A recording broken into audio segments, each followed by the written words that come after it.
Assalamualaikum warahmatullahi wabarakatuh. Bismillah, alhamdulillah, wa syukurillah, ala nikmatillah, la haula wa la quwata illa billah, amma ba'du. Pemirsa, ketemu kembali dengan Kilamong Putu.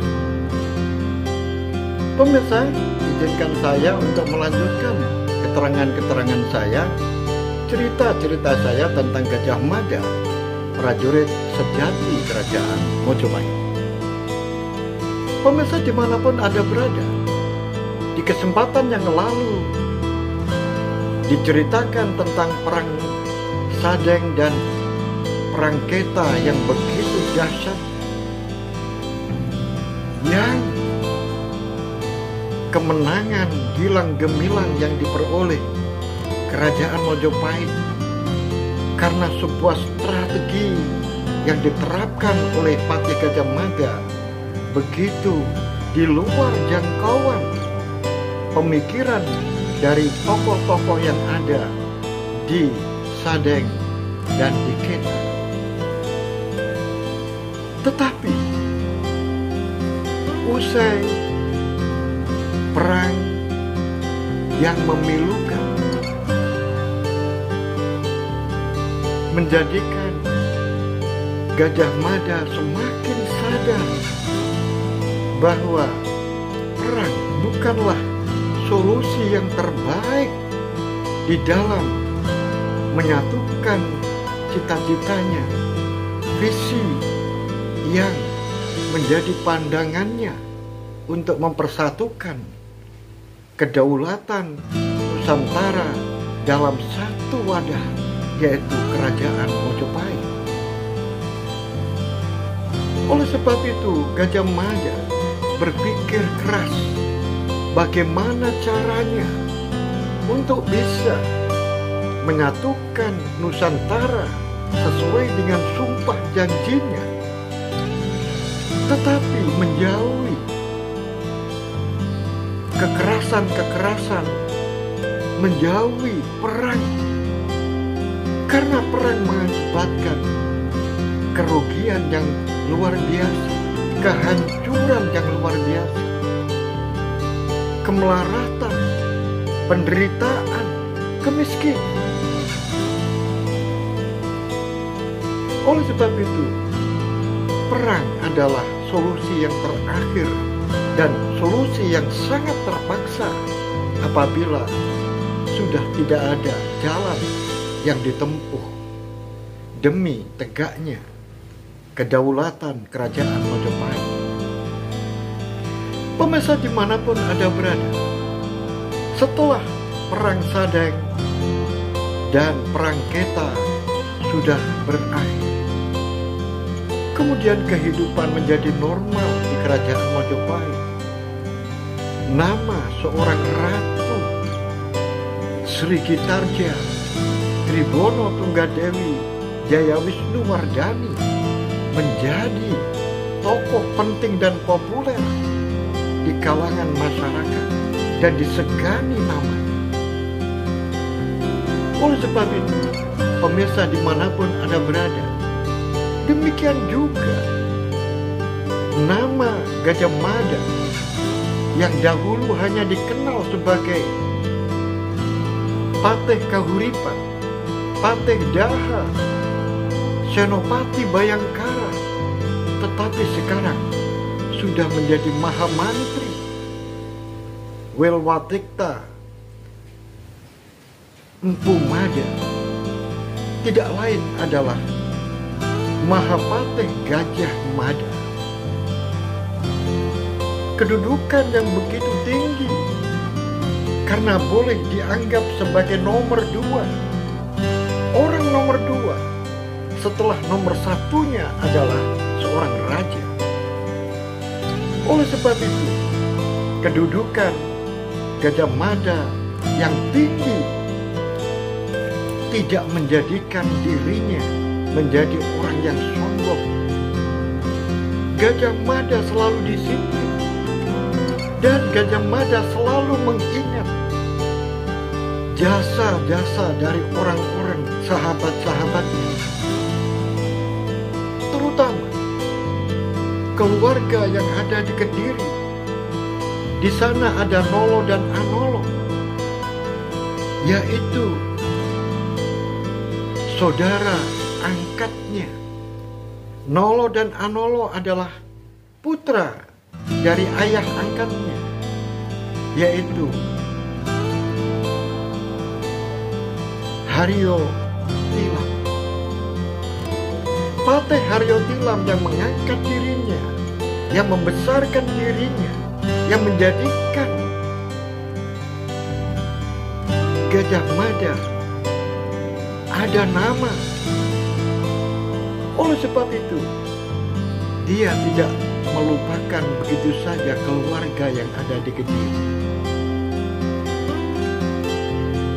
Nolo yang kedudukannya sebagai patih daha menggantikan kedudukan dari orang tuanya, maka dibawa ke Majapahit, kemudian diberi gelar, diangkat menjadi seorang temenggung. Seorang temenggung.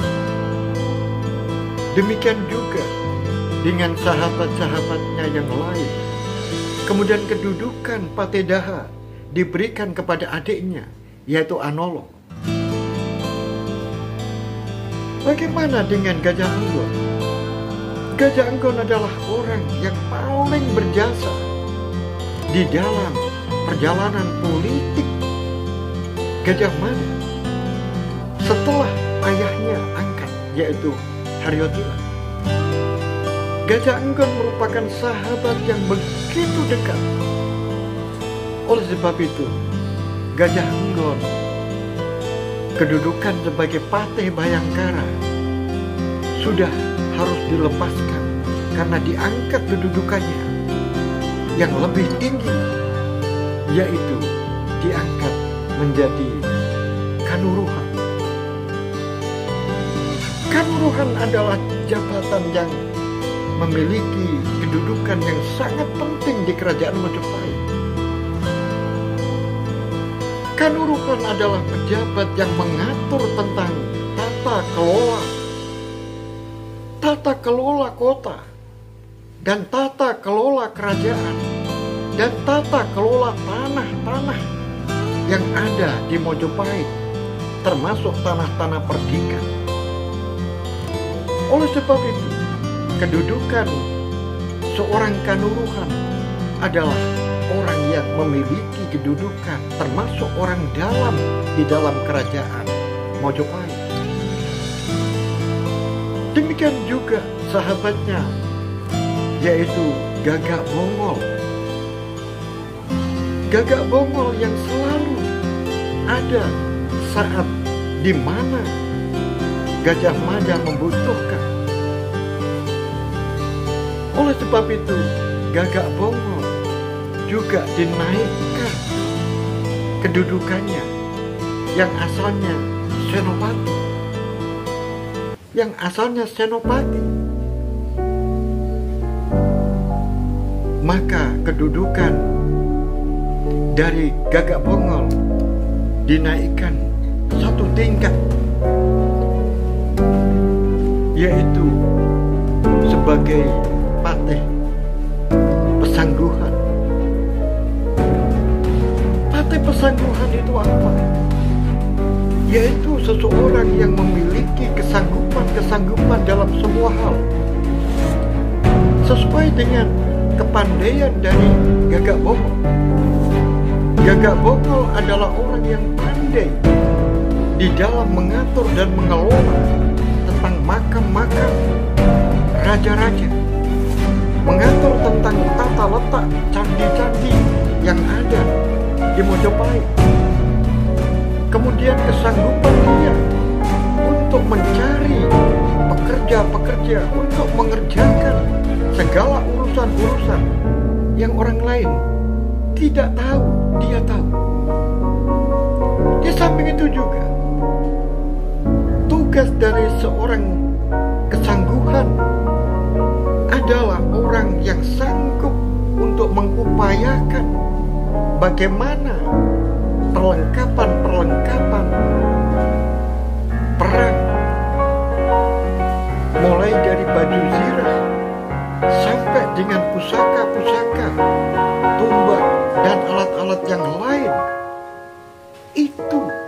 Gagak Bongol memiliki keahlian di bidang itu. Oleh sebab itu, tugas dari kesangguhan ini merupakan tugas yang sangat strategis. Oleh sebab itu, kemanapun Gagak Bongol selalu diajak oleh Gajah Mada, karena dia memiliki pengetahuan yang beragam, yang dibutuhkan, dan orang lain mungkin tidak tahu, maka Gagak Bongol tahu. Dan di samping itu juga, dia juga seorang prajurit yang luar biasa beraninya. Di dalam pertempuran-pertempuran dimanapun, Gagak Bongol selalu ada di depan, memberikan semangat adik-adiknya, prajurit-prajurit bawahannya. Itulah Gagak Bongol. Oleh sebab itu, diangkat kedudukannya untuk menjadi seorang yang memiliki tugas-tugas khusus, yaitu sebagai pesanggulan. Demikian juga teman-teman dan sahabat-sahabat yang lain, mereka yang berjasa kepada negara, maka tidak akan pernah diabaikan oleh Gajah Mada. Karena Gajah Mada ingat dirinya adalah siapa. Dirinya terlahir dari rakyat jelata. Karena pertolongan orang lain, karena tangan-tangan orang lain, karena dinginnya tangan Haryo Tilam, sehingga bisa mengantarkan kedudukannya begitu tinggi di kerajaan Mojopahit. Pemirsa dimanapun Anda berada, sekarang kita ikuti Gajah Mada yang ngantor di Kepatihan. Seperti saya katakan, bahwa Gagak Bongol selalu dekat dengan Mahamantri Wilwatikta Empu Mada. Oleh sebab itu, Gagak Bongol sudah ada di kantor Kepatihan. Oleh sebab itu, terjadilah dialog di antara keduanya. Wahai Kakang Gajah Mada, aku melihat kamu tampak merenung. Ada apa? Benar, adikku Gagak Bongol. Terkadang aku mengingat-ingat kejadian-kejadian, peristiwa-peristiwa yang lalu. Katakan yang baru saja, Perang Sadeng dan Perang Keta. Aku sangat terkejut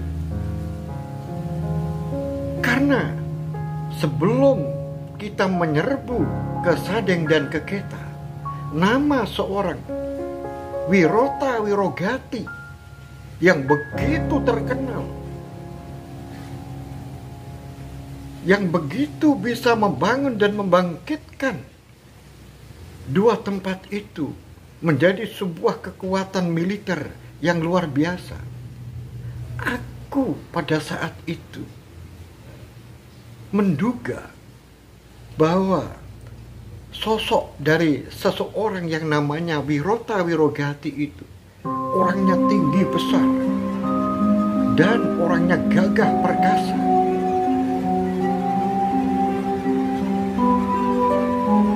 Aku menjadi sangat heran ketika pemberontakan ini sudah padam.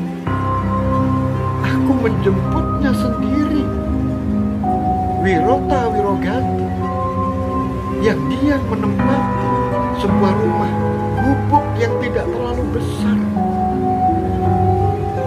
Setelah aku melihat keadaan yang namanya Wirota Wirogati, aku terperanjat, kaget.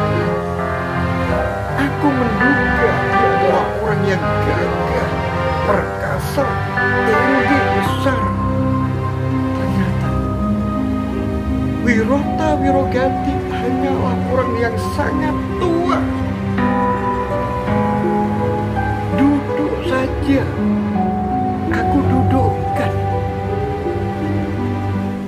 Setelah itu saya berpikir, ada apa ini?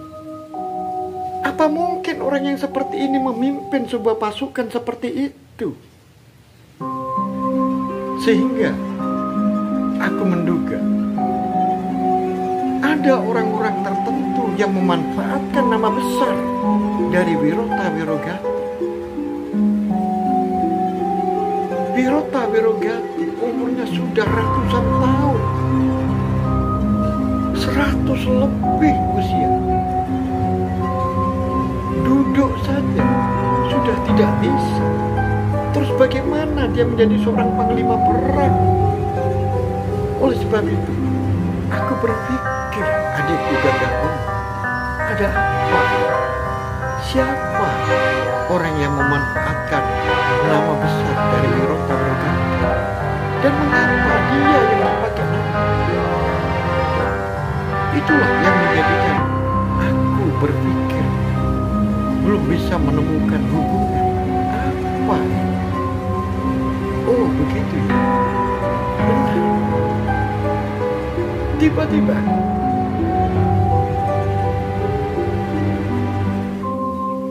Gajah Mada terdiam lagi.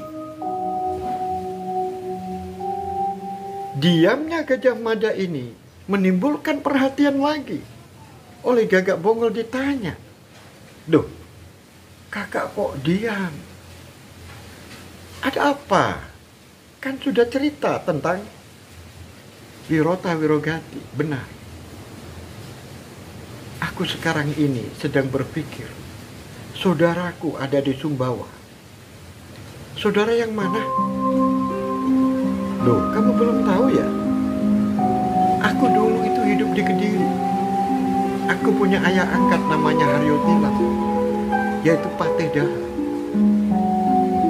Setelah beliau wafat, memberikan sebuah pengetahuan yang begitu luas kepadaku. Aku dituntunnya menulis, dituntunnya membaca, dituntunnya menjadi seorang penyair, dituntunnya menjadi orang-orang yang pandai membuat sebuah kata-kata hukum. Sehingga aku dan beliaunya dipercaya oleh Raden Wijaya untuk menyusun sebuah kitab hukum di Mojopahit. Nah, beliaunya ini punya anak namanya Nolo. Itulah saudaraku, saudara angkatku, karena dia adalah putra dari Haryo Tilang.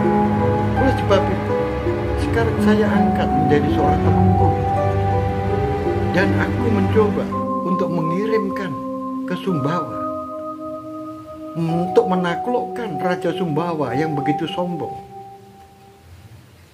Oleh sebab itu, aku tadi malam mendapatkan kabar ada Telik Sandi yang datang ke sini, yang mengatakan bahwa saudaraku yang ada di sana mengalami kesulitan. Ternyata orang-orang Sumbawa tidak mau berperang pada siang hari. Dia kalau siang hari sembunyi, tetapi dia mau menyerang kalau malam hari. Dan aneh, mereka menyerang pada waktu malam hari.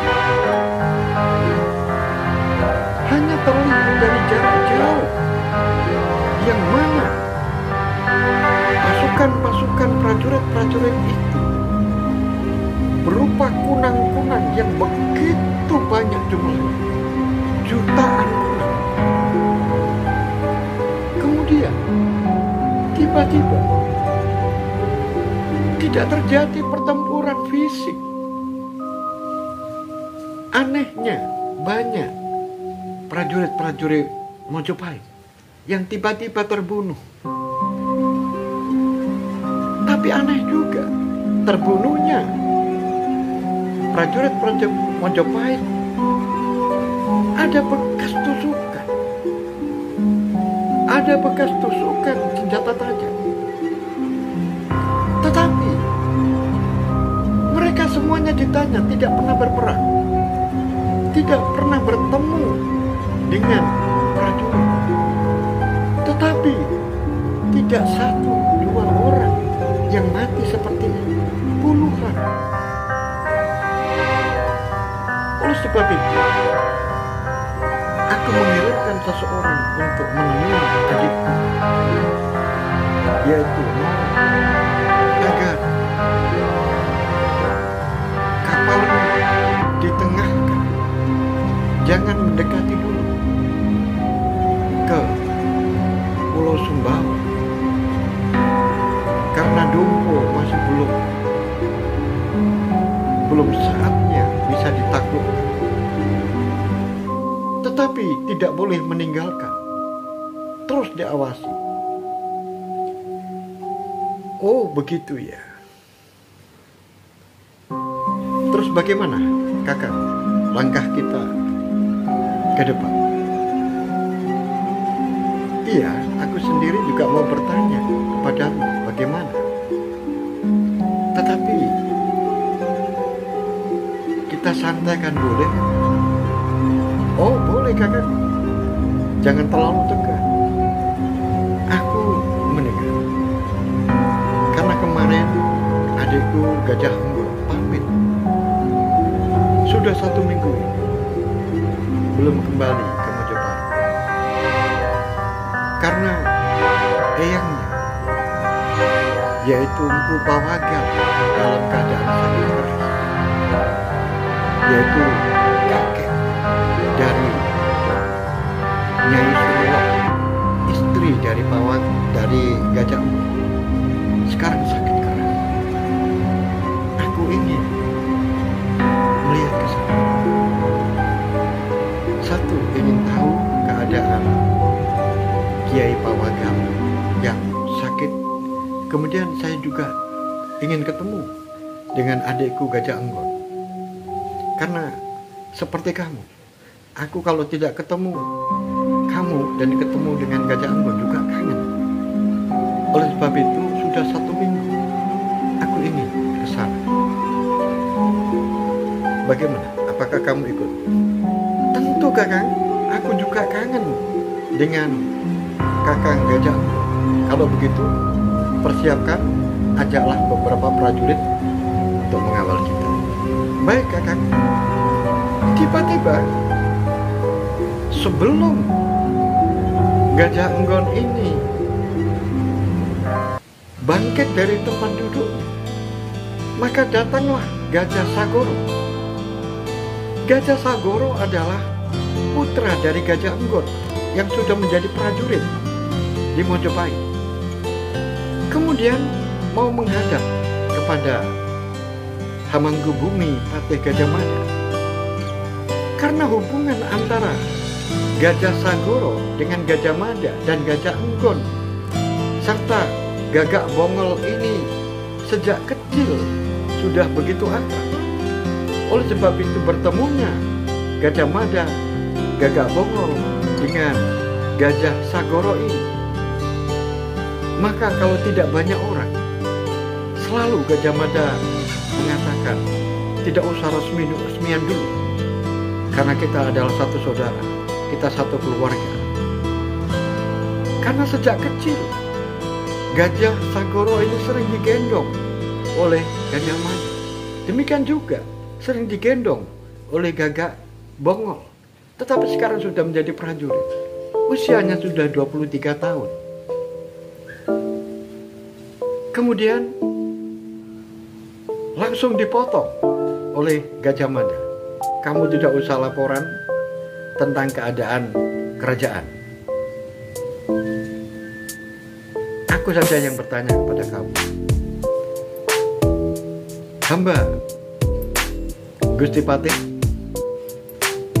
aku tanya, bagaimana buyutmu? Kiai Pawagal sudah sembuh atau semakin parah sakitnya? Waduh, kalau yang itu, mohon ampun Patih, buyut saya itu sudah sepuh, usianya sudah 100 tahun lebih. Badannya sudah tinggal balung dan kulit saja. Tapi aku sebenarnya mengharapkan kesembuhan. Tetapi mungkinkah orang yang setua itu bisa kembali sehat seperti orang yang sedia kala saat mudanya? Kan tidak mungkin. Tetapi aku minta paling tidak bisa duduk dan bisa berjalan. Terus bagaimana? Eyangmu, buyutmu tidak bisa, Gusti Pati. Hanya terbaring di tempat duduk, di tempat tidur. Tidak bisa duduk, tidak bisa berdiri, berbicara pun itu hanya satu kata, dua kata. Oh begitu. Baiklah kalau begitu, sampaikan pada ayahmu bahwa saya mau ke sana bersama dengan pamanmu Gagak Bonggol. Oke, silakan kamu pergi dulu, temui ayahmu di ujung Galuh. Kemudian nanti tolong saya dijemput di ujung Galuh, supaya nanti saya dengan pamanmu Gagak Bonggol tidak tersesat jalan. Baiklah, Paman Patih Gajah Mada, saya akan pulang lebih dahulu memberitahukan ayah saya bahwa Paman Gajah Mada dan Paman Gagak Bonggol akan sambang ke Kenjeran. Pemirsa dimanapun Anda berada, akhirnya Gajah Sagoro pergi meninggalkan kepatihan, dan sesuai dengan perintahnya, yaitu dia menuju ke ujung Galuh, karena sebentar lagi Gajah Mada Hamangkubumi Patih Mojopahit ini akan berkunjung ke Kenjeran menjenguk buyutnya yang sakit. Akhirnya disampaikan kepada ayahnya, yaitu Kanuruhan Gajah Enggon, diberitakan kalau pamannya Patih Gajah Mada dan Gagak Bonggol akan berkunjung ke Kenjeran.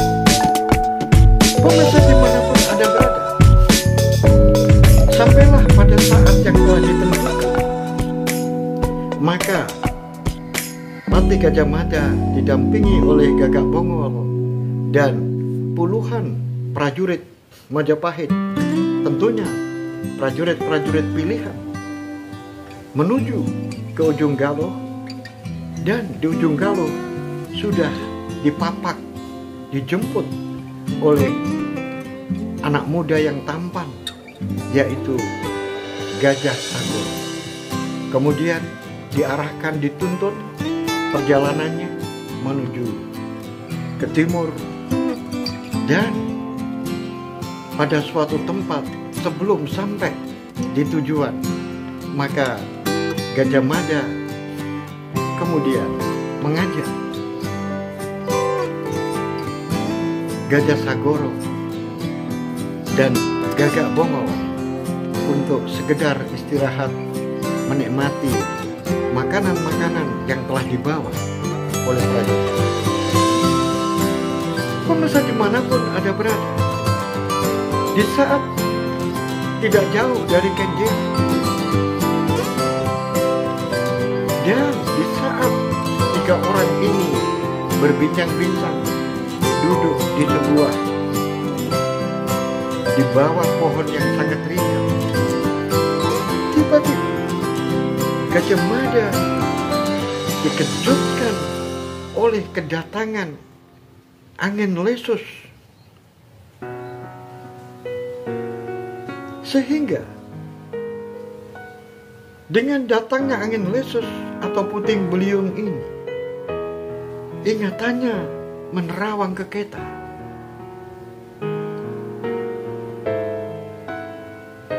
Di dalam pikiran Gajah Mada, ingat pada saat prajurit-prajurit Mojopahit bertempur Kemudian tiba-tiba datang lesus besar yang menghantam pasukan di kedua belah pihak yang sedang bertarung. Aku saat itu tidak berpikir ini adalah puting beliung yang didatangkan oleh pihak lawan. Karena kalau itu didatangkan oleh pihak lawan, pastilah yang hancur adalah prajurit-prajurit Majapahit. Tetapi ini adalah tidak. Hancur di kedua-duanya. Karena mereka, pasukan Majapahit dan pasukan Keta, disapu oleh angin puting beliung yang besar. Sekarang aku sedang makan. Datang lagi angin lesus seperti ini, walaupun tidak sebesar di Keta. Kemudian Gajah Mada karena diam, maka ditanya oleh Gajah Sagoro, "Wahai paman, ayo kita nikmati makanan ini. Jangan ngelamun saja." Akhirnya pundaknya Gajah Sagoro ditablek oleh Gajah Mada. "Kamu masih seperti dulu saja." "Iya paman, aku sejak kecil kan sudah mengenal paman. Paman berdua itu seperti orang tua saya sendiri. Tetapi kalau aku sedang dalam keadaan tugas di kerajaan Majapahit, saat berhadapan dengan orang-orang yang lain, saya akan menempatkan diri saya sebagai seorang prajurit yang tahu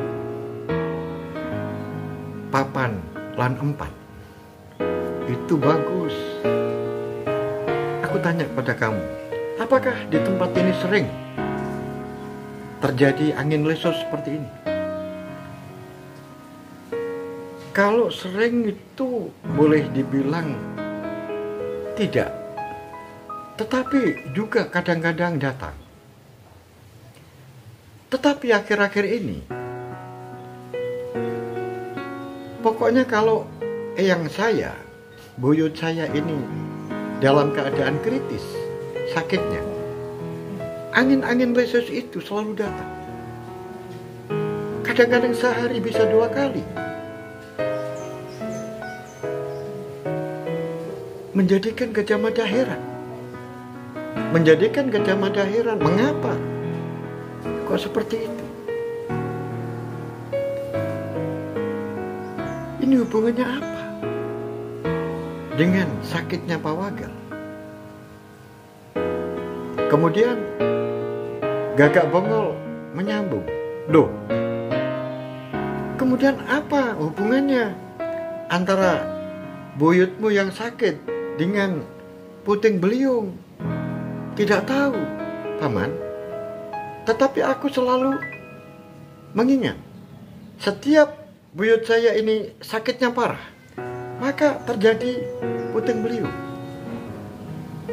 Saya sendiri juga tidak paham. Begitu ya? Iya, benar paman itu. Baiklah, kalau begitu, ayo kita habiskan dulu makanannya, kemudian kita lanjutkan perjalanan kita. Pasti